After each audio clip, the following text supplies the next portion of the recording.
Welcome to Wallpaper channel. In today's video, I'll show you how to get a moving wallpaper on Windows 11 laptop or desktop computer. At first, go to your search and search for Microsoft Store.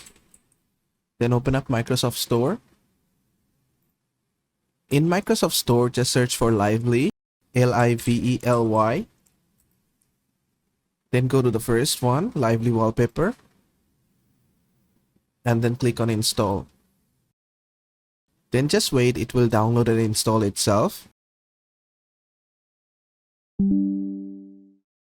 Then after it has been downloaded, click on Open.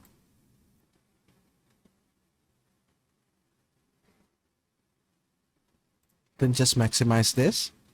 Then just select any of the wallpapers from here. For example, I'm going to select this one. Then just go to your desktop and you'll find the wallpaper here.